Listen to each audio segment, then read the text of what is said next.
Hey everybody, Steve Chase here, and I'm very excited to share with you the Vlookup. Sorry, Xlookup. That Xlookup is going to RIP the Vlookup, index and match, in my opinion. So, what is this buzz? Well, we've got the Xlookup that will look for a value like you're used to in a Vlookup. It can go across in a column or it can go down in rows, and then it's going to return a result of a parallel column or row in the return array. So there are 5 arguments. I've got 3 listed here because these are the actual required arguments. So lookup value, if you know how to do VLOOKUP, you're going to be good on lookup value, basically what you're looking up. Lookup array is where are you going to find it? And let's just do, what are you looking for?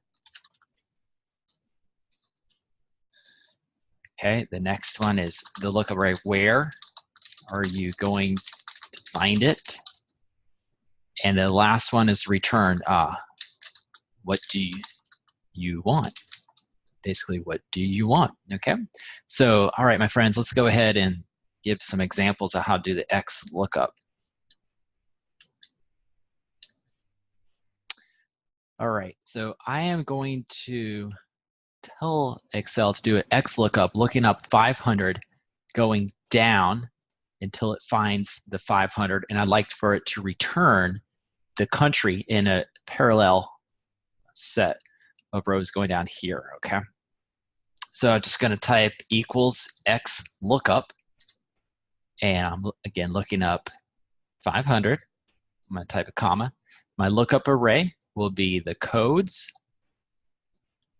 and then my return array will be the neighboring parallel column here to the side. I hit enter, and I'll find the Dominican Republic. Okay, so if I typed 1,000,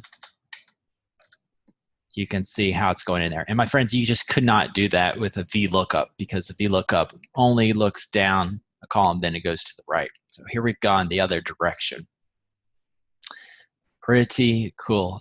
So the Xlookup is going to work much better with a table. I'm going to create a quick table here. I could do Control T to make a table, but this is going to be just fine here. Oops, sorry guys, I did the wrong one. Insert table, and I'm going to call this country codes. I'll do my Control T here and just do it faster that way, and this will be our orders table. Okay, so let's go ahead and do country here.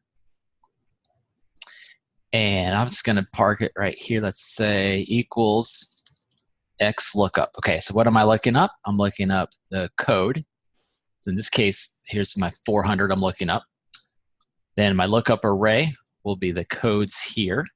Notice how the table will show country codes code there in square brackets. It's great. And the return array will be here.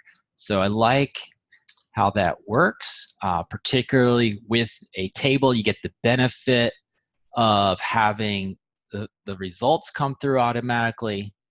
Plus, if there was new data that came in over here, if I had a new country, for example, I would be able to see that. So let's say Haiti comes in here at 1800. I can change this to 1800. And that's still on track there, so pretty cool.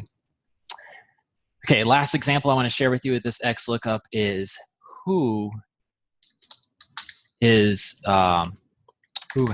has the greatest performance score. Okay, so just real quick, I know that I can do equals max to across these numbers here. Tell us 98 is the highest performance here. Now I need to know who it is. So I want to look down this column and search here to figure that out here. So I'll just do equals Xlookup. I'm going to use the max function here. That's what I'm looking up. Be different every time. My lookup array is going to be in the same location of the performance. And my return array will be the account executives. Awesome. So we've got William Calhan. I'm just going to make Omar Garcia go from a 93 to a 99.5. And just like that, we've got the max embedded in the Xlookup, keeping track in there. Guys, this is awesome. Hope you've enjoyed this tutorial here. I'm very excited just because I just got this today. I'm an Office insider, and as you can see, I hope you can see how just awesome this is going to be. So if you don't quite have the Xlookup, stay tuned. It's coming to Office 365 near to you. Feel free to connect with me if you have more questions.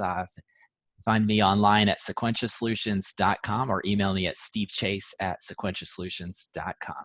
Thanks everybody for watching.